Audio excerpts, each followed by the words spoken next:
Your bank balance says $12. The rent reminder pops up. Your car makes a noise that sounds expensive. When you're living on a low or middle income and already feel trapped, that moment isn't just about a $300 or $400 bill. It's about the fees, the stress, and the chain reaction that can follow. So why is the first goal not 3 months of expenses, but a calm, concrete $500? A lot of people are right here with you.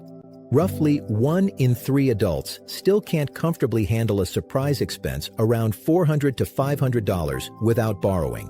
This isn't rare, and it isn't a personal failure. A small emergency buffer can turn the next surprise from a crisis into a problem with a plan. This is Wealth Mentor Pro, where every lesson is a step closer to your freedom. If you're wondering how to save when your paycheck already feels spent before it lands, this video is for you. We're not chasing a miracle. We're building your first $500 emergency buffer with 3 clear steps that fit real life on about $1,500 to $3,500 a month. Stay with me, because the simplest part of this plan is also the part most people skip.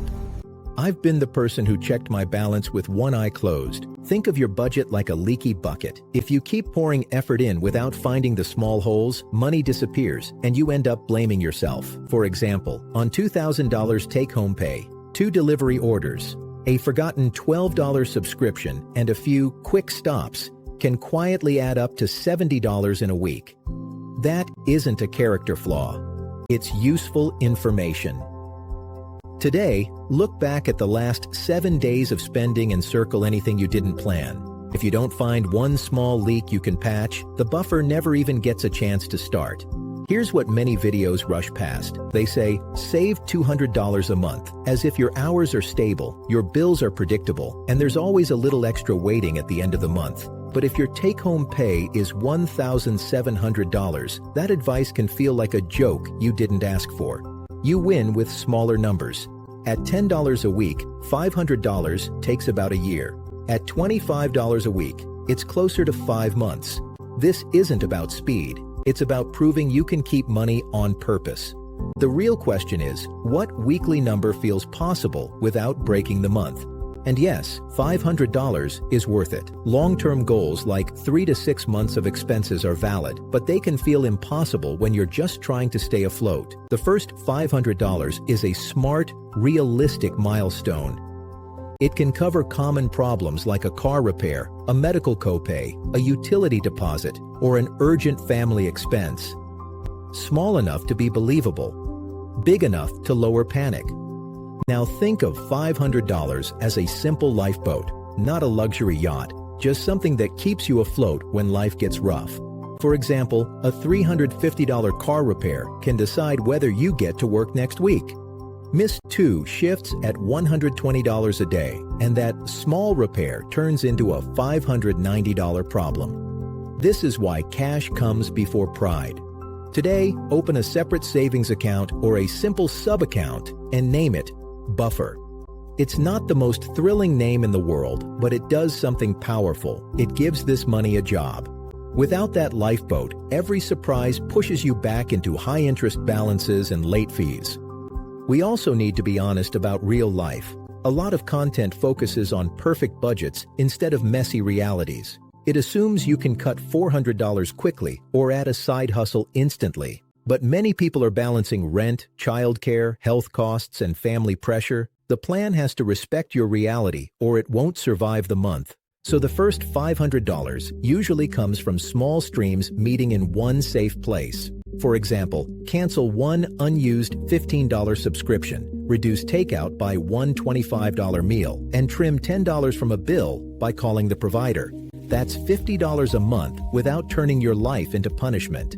Add a $10 transfer on each payday. Then add one boost, like selling an old phone for $80 or setting aside $100 from a tax refund.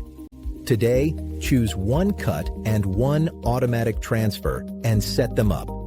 If you don't give the buffer a steady source, it stays a wish. Quick check-in.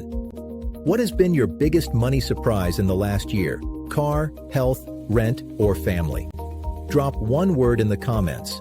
You're not the only one carrying that weight, and seeing the pattern helps all of us.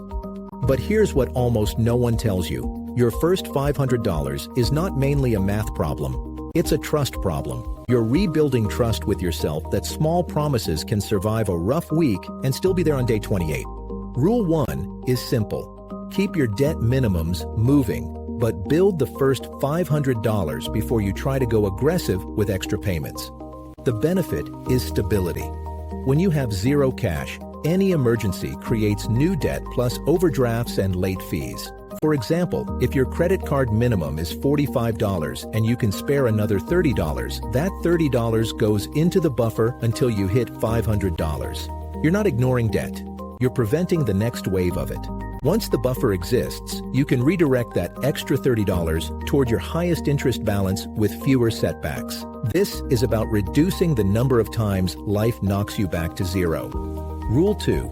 Make the buffer automatic and small enough to be painless. The benefit is consistency without daily willpower. For example, set $10 or $20 to move on payday. At $20 a week, you reach about $480 in 6 months, and one modest boost finishes the goal. Automation protects you from the honest voice that says, "I'll start next paycheck," which quietly steals entire seasons. If your income is irregular, anchor it to something tiny and flexible, like 1% of each deposit. Small is fine. Reliable is the win.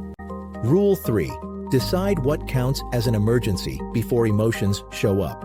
The benefit is peace and clarity.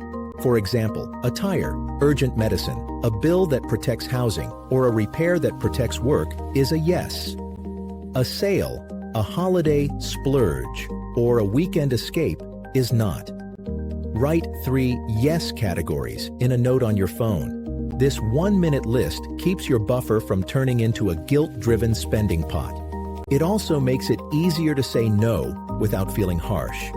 Now let's answer the fear hiding underneath all of this. What if life hits while you're saving? Then the buffer is already working. Using $120 for a medical bill doesn't mean you failed. It means you avoided a new loan for it. The goal isn't to never need help. The goal is to stop borrowing for every surprise. So the path looks like this. First, patch one leak worth $20 to $50 a month. Second, create a separate home for the money and automate a small slice of each payday. Third, add 1 or 2 boosts over the next season. Nothing heroic, just steady progress you can repeat. Here's a quiet 1-minute ritual that keeps people on track. The day after you get paid, open your banking app and confirm the transfer happened. Then say, "My job is to protect the buffer." It takes 60 seconds. The calm it buys can last all month. When your first $500 is sitting there, you won't feel rich. You'll feel quieter. The next surprise won't be a disaster. And if you have to use the money, that isn't failure. That's the lifeboat doing its job. You refill it the same way you built it. This is Wealth Mentor Pro. If this helped you feel a little more steady, give the video a like and subscribe for more calm, practical money guidance. And when you're ready, watch the suggested next video to keep building that quiet control over your finances.